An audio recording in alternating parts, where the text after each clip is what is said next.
what made you name your name Buff Boba? Like, Yeah. where did that come from, bro? Where did that come from? Yo, we're just gonna dive straight No, in. I'm No going straight into it. introductions. What did Bet. Buff Boba come? So boba as in tapioca, Yeah, because my yeah, yeah. family's from Taiwan, so I want to honor like the Taiwanese heritage. But Okay. then buff because like when you think tapioca, it's like squishy, so it's like Oh, soft. okay, So okay. it's not supposed to be buff. All right. And then you know the Pokemon Geodude? Yeah, yeah, It's yeah. just like a ball with like two skinny arms. I was Yeah. thinking like, what if that was like a tapioca ball, like tapioca pearl, but then two like buff arms, so like buff boba. Yo, you should get a picture of that, and then that should be your profile pic, bro. Dude, I went through a phase where I tried making my own little logo, and it just looked a little weird. All right. That's a good answer. Okay, let's go.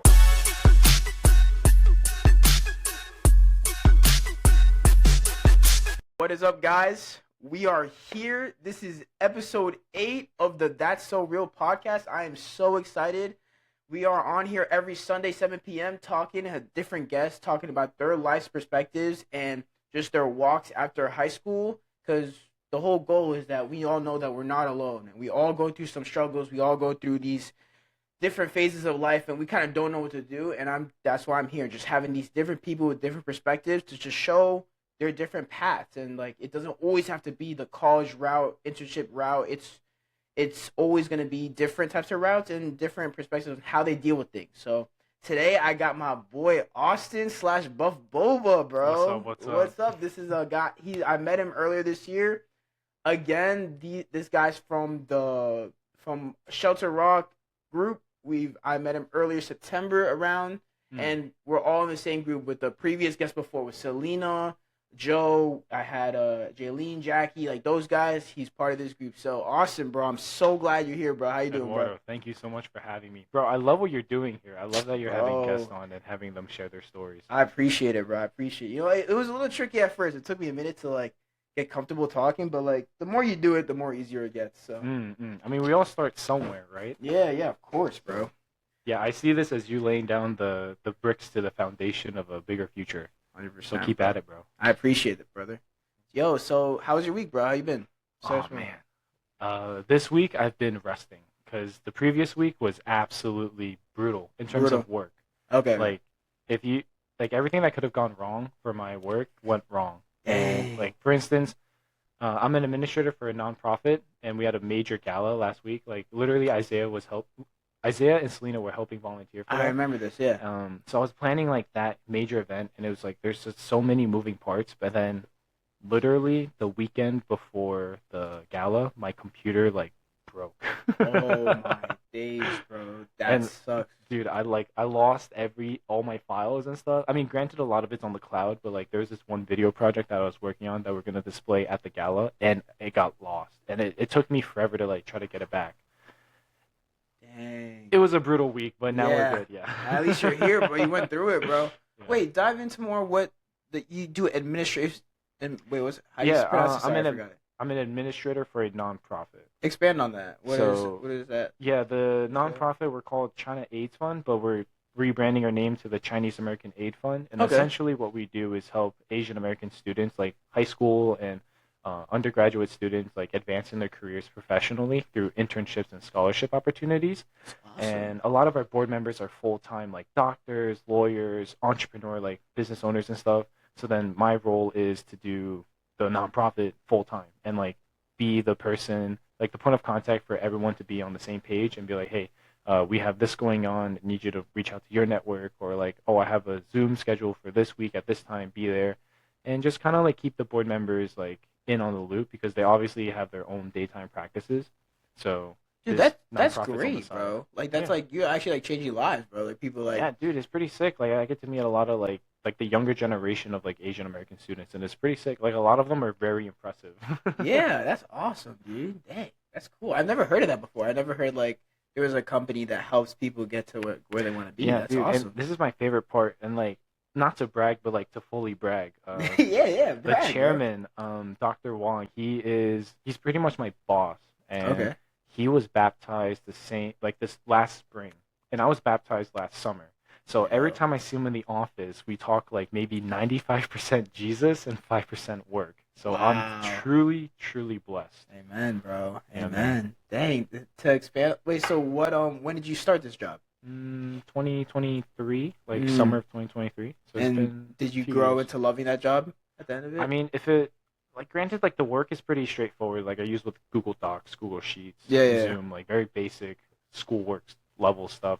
Mm. But I like it because of the board members, of like the people, and like the impact that we're doing. Yeah. Like The job itself is like, it's a little. I feel like it's a little beneath me. Like got you. I feel like I went through like masters and all that, so I'm Yeah. doing this. So I feel like I could be doing something a bit more challenging. But no, I think my heart is in the right place though.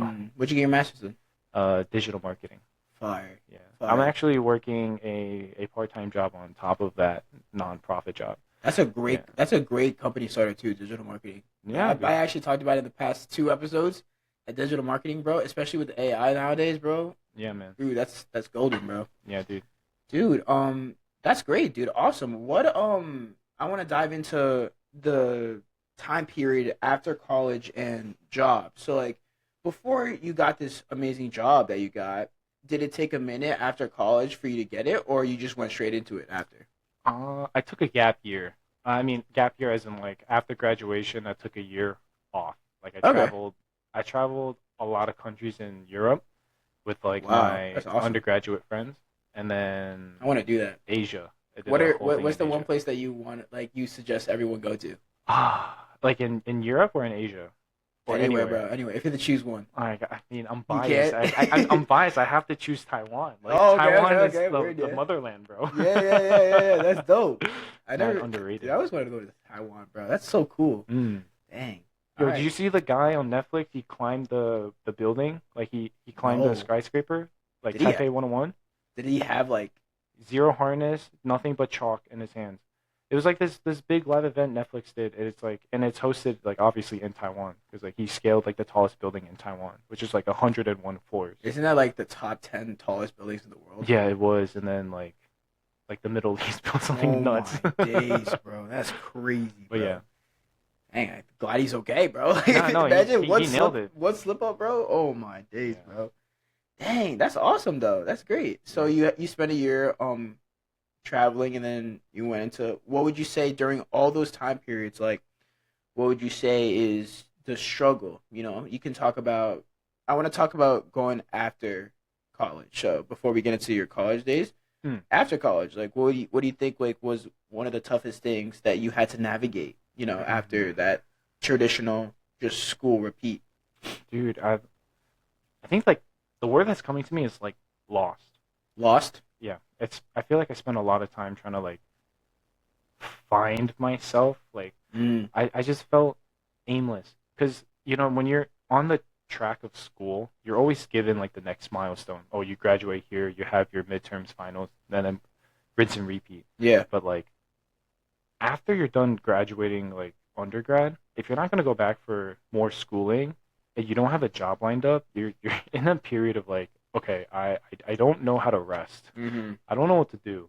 So I mean, I kind of like filled myself with distractions by traveling. And like, don't get me wrong, like it was a great experience. It was a lot of fun. But I feel like I don't know, maybe it's like that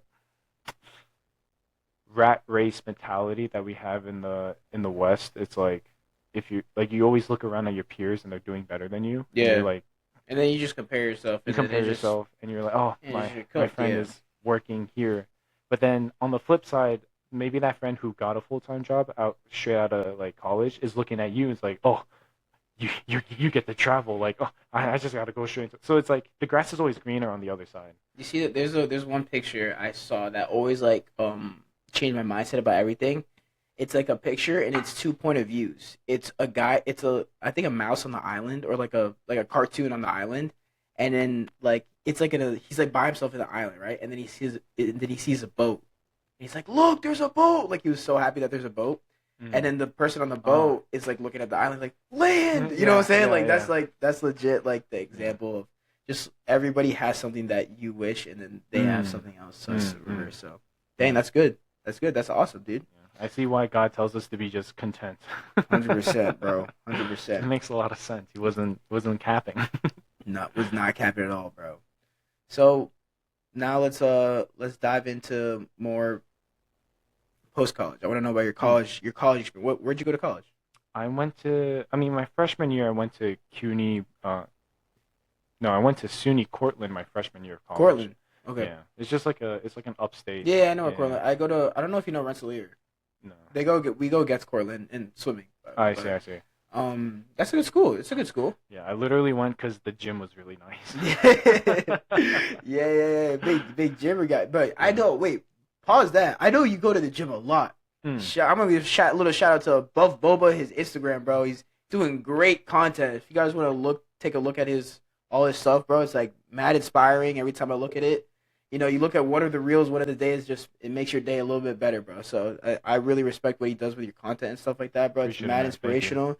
It keeps you closer to the Lord and keeps you accountable as well too. It's like it has the whole shebang. If you want to know point of views and just how the Lord works through people, take a look at Austin's Instagram, bro. Take a look at Buff Boba, and also check him out working out, bro. I know he's a really strong guy, bro. He's a Buff Boba, bro. No racist thing, nothing racist. Yeah, but bro. like, I mean, the philosophy behind that is like my niche is like faith and fitness, and I want to show people that like Jesus isn't just God on Sundays. He's not just God in church. He's God everywhere all the time. Yeah. I just happen to be in the gym a lot. Yeah.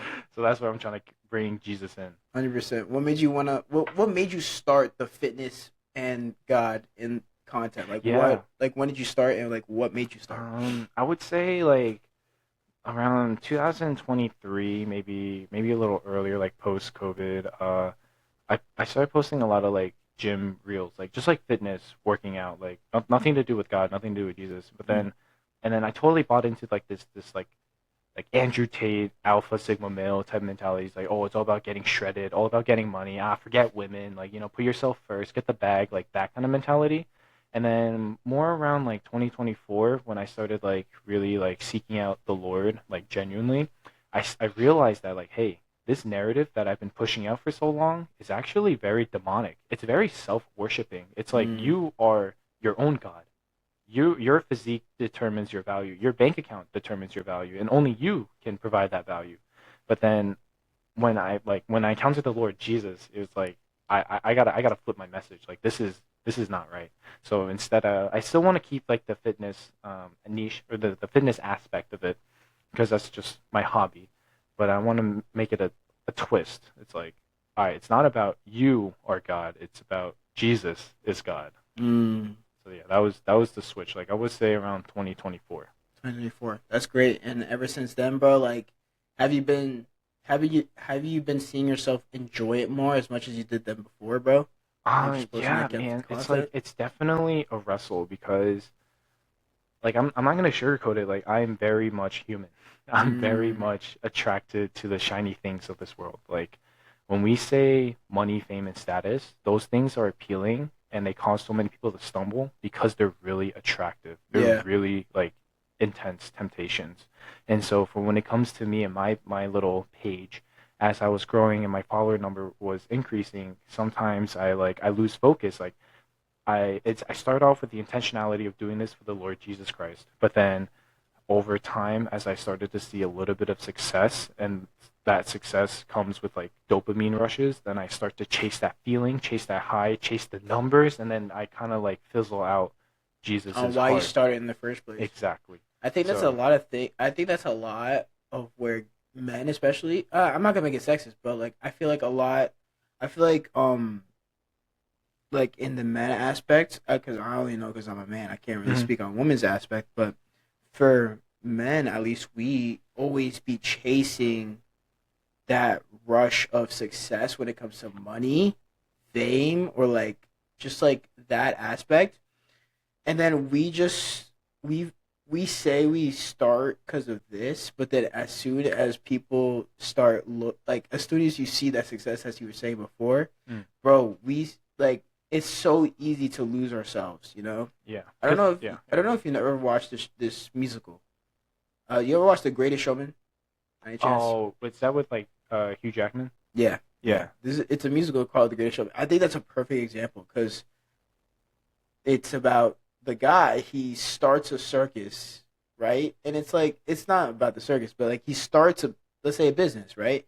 And he says it's because he wants to make the people who seem weird show that they're special. You know, Mm. he wants those people that feel ashamed of themselves to like show them that they're welcome in this world, right? Mm. And then as soon as he starts making success, right? And then all these other powerful people like the Queen of England showed up, right?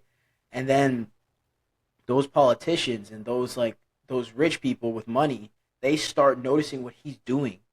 So then he starts to feel that fame, and then he starts to chase that high, Yep. and then boom, he abandons all those other people, especially his family as well, because Yeah. he also has a wife, and he's like, I promise you, I'm gonna give you the world. And he started off really poor, and now that he's getting her money, he's forgetting about the wife and his kids, and he's just chasing that high now. And it was like Yeah. your original reason was for your family, and now Yeah.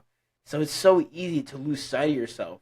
Oh, 100%. So easy. 100%. It's so easy to lose sight of yourself, and Yeah, dude. I remember at one point, like, I had a hard reality check my heart because I was posting videos of me praying for people, like through like as a video, like a prayer mm, video. mm. But then I realized, like, okay, am I doing this to like maintain a schedule? Am I doing this to post just to post? Am I doing this because I know these videos work, or am I doing this because I genuinely want to pray for other people? Mm. And if I was being honest with myself, it wasn't for the latter. It was for the first. Mm. So it's like a love-hate relationship with social media. Like part of my testimony, um, I learned a lot about early like in my Christian walk. I learned a lot about what Christianity even is, like through like Cliff Connectly debate videos Yeah. that I would get on TikTok and Instagram. Oh, Cliff. Love Yeah. Cliff. Yeah, I Cliff. love Cliff Connectly. So like that was like my form of entertainment, and like that's kind of where God met me. So I don't want to discredit social media in its entirety. I know that it is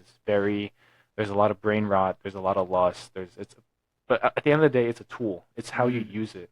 And I feel like if I can be a content creator to try to like dilute the pool with more Jesus content and meet people where they're at, then by all means I'll do it, because that's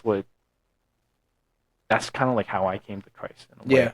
I wanna ask you more on that, bro. Yeah. I don't know if you are comfortable with sharing, but Of course. I wanna, you could be as general as you want. You don't have to talk about specifics, but I just wanna know, like, what made you decide to flip the switch to go to Christ? Dude. All right, I mean, I can't really say that it was like an overnight experience, but I grew up in a Christian household. So like I went to youth group, went to Sunday service, but like I couldn't care less for the gospel. Like Yeah, it made same. like I've been there. like it just made no sense. It was so Mhm. boring to me. So um it's funny, like I was when we mentioned earlier I was traveling, right? Yeah, yeah. One of the people in my group, she's like a devout Jewish girl, like she like hardcore Jew. Yeah. And she asked me, she was like, Austin, do you pray to Jesus or God? And I straight up couldn't answer because one, I didn't know, and two, I didn't pray. I just called myself a Christian, not knowing what it meant. So I was like, oh my gosh, that was really embarrassing. So yeah, I've been carrying this title Christian, and people would literally be surprised, like, you're Christian, but like, don't you like smoke weed all the time? Don't you like get drunk? Didn't you get blackout drunk last Friday at on so and so's party? Like, you're Yeah. Christian? Like, I can't see that. You swear all the time. Like, that's such a surprise. You don't go to church. What church do you go to? Oh, I don't go to church. Like, so like, it's mad surprising. So I have had like I've been like near the church or like have like a near I've been living like in a Christian lifestyle kinda, but it's only by name, not by merit at all. And what made me flip the switch was like I started I think in that period of like being lost, like after school and stuff, I'm like, okay, there's got to be more to life than just getting grades, getting a good job, chasing highs and just getting drunk. There's got to be something more.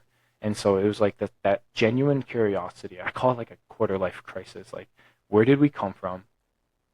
Like, what is the meaning of my life? And what happens when we die? Because when we die, that's a 1 out of 1 chance. Like, you're guaranteed death.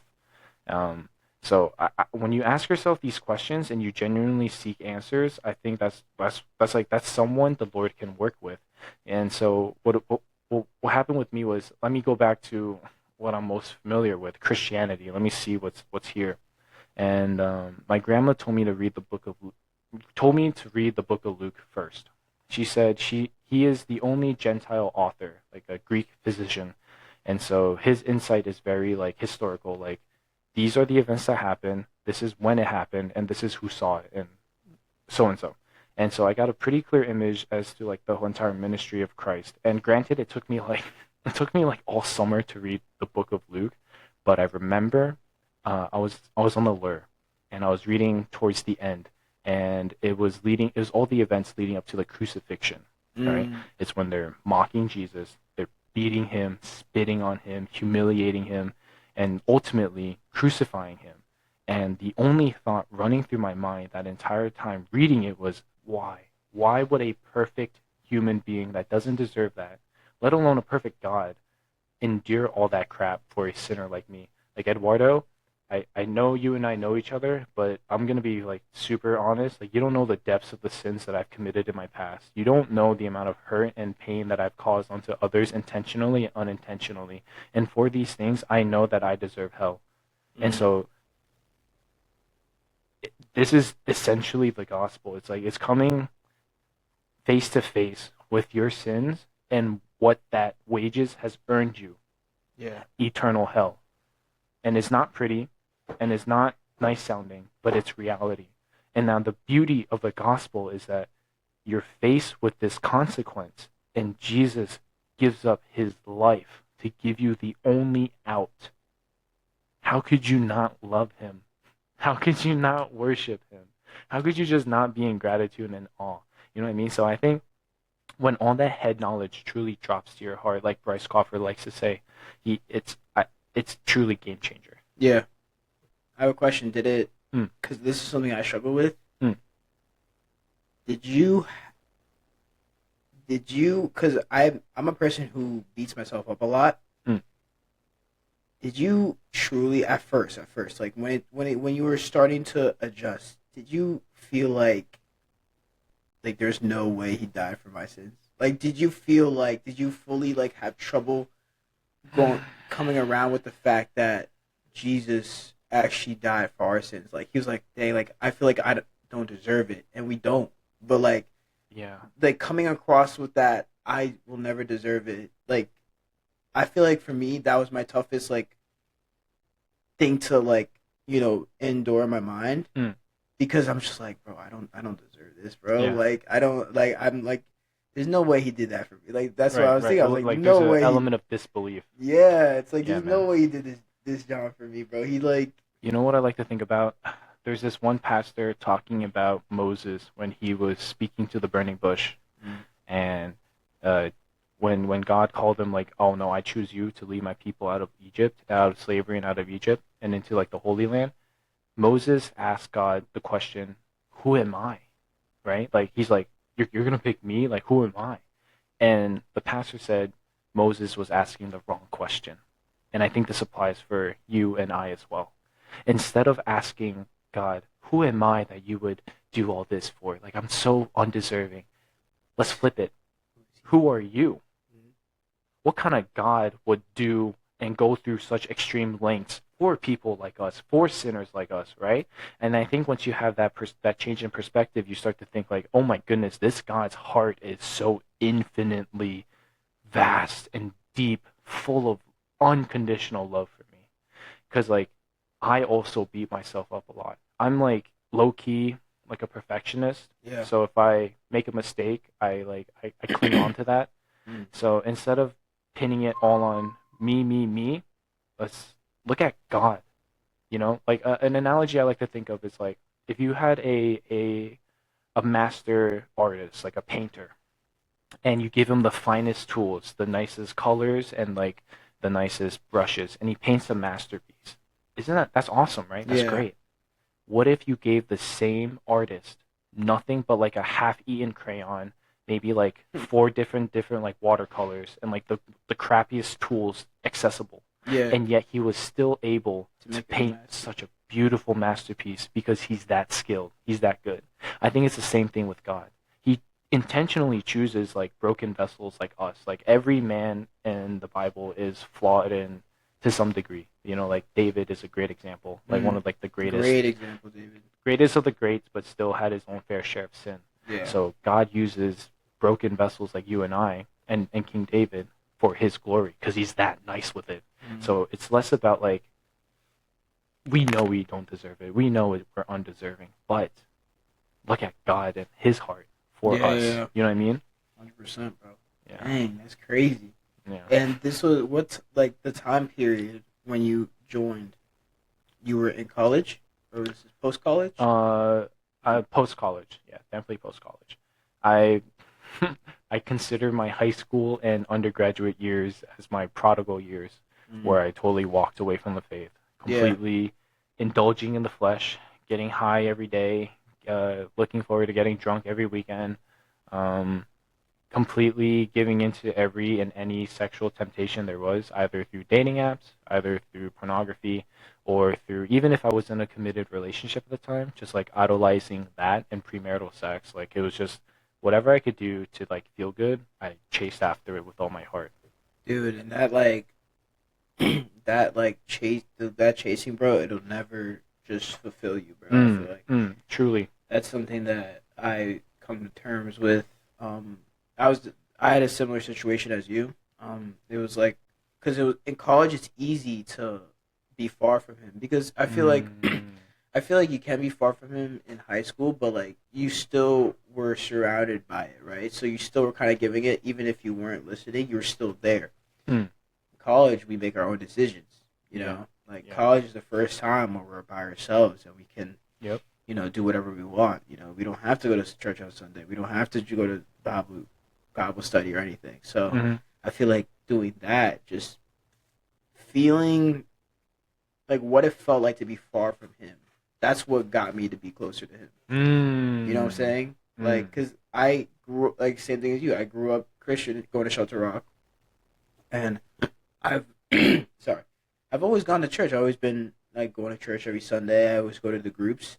Like it was like, all right, like I was there, but I just didn't really know what it was like. I didn't know. I took that for granted, and then when I left to college, I was like, all right, like I'm not going. I have too many things to do, and then like that's when all the bad habits started building up, and that's when all the struggles and anxiety and just overthinking. That's how I felt being far from him. So, yeah, Pastor Bryant said in one of his sermons, proximity to Jesus does not mean clarity of Jesus, and a great example is Judas. Literally one of the 12 disciples, but still couldn't see Jesus for who he really is, the Messiah. Yeah. Dang, bro. Yeah. So we can be in church all we want, you know. We can go to youth group and Bible study, like, with a perfect attendance record. That doesn't necessarily mean you really know Jesus for who he is. Yeah. What would you say? I'm going to ask you, I have like 2 more questions for you. What would you say after all this? I ask this to everybody. What if you're gonna talk to Austin that just entered college? He's staring right at you. I'm Austin that just entered college. What is one thing that you would tell him? What would I tell him? What would you tell him? Man, exercise self-control. I was such a slave, and it was truly bondage to emotions, the flesh, and like literally anything that felt good. It's truly just vanity. I was just addicted to vanity. Yeah, I think exercising self-control, like not even in like a spiritual, like beyond like a spiritual sense, just like basic discipline. You know, not playing Fortnite during school days. You know, like literally spending from like 10 a.m. to like 3 p.m. just grinding Fortnite when I could be like actually trying in my classes, you know, like that kind of self-control. And even when it comes to like diet, you know, like in Cortland, we had like a infinite, like all you can eat buffet, like lunch plan, meal plan. And there's so many sweets, there's so many fried foods, like it's just like exercise self-control, bro. Yeah, I mean it's tough in Cortland because I heard in Cortland, like Cortland's a really good party school, no? Like it has good functions that I've heard because I have a friend up in Cortland, so I can imagine the temptations a lot. Definitely kicking in Cortland, but and you know just to do whatever. But that's great, dude. That's awesome that you realize that now. You know, like you wouldn't be at the same time. You wouldn't be who you are today if it wasn't for Yeah. those moments. Yeah, I mean, granted, like I did my journey in my past. There's a lot of like, yes, I could have avoided a lot of hardships, heartbreak, heartache, and pain and Yeah. suffering if I just obeyed and gave my life to Christ earlier. But I'm also kind of thankful that I didn't, because this is the path that I took that God met me on, right? Like, God is so sovereign and so powerful, He gave us the gift of free will. So He'll meet us where we're at. And because I chose to do this longer path, I can now empathize with someone who is maybe struggling with weed addiction, maybe someone who is battling lust. Like, cause bro, I've been there. Like, I know, dude. I Yeah. can tell you there's a way out. I'm living it. Yeah, man. That's Yeah. awesome. I'm gonna close it off with one more question. Hit me. This better be good. For the people watching, if there's one person that is literally going through what you went through at your lowest moment in your life, that person's going through that exact wave right now, what is something that you would tell them? I would extend the invitation to come and see Jesus. Like, just give him a shot. Like, you may have like an image of God and church and religion, maybe through Hollywood or what people have told you to believe. But I would say, come and see Jesus for yourself.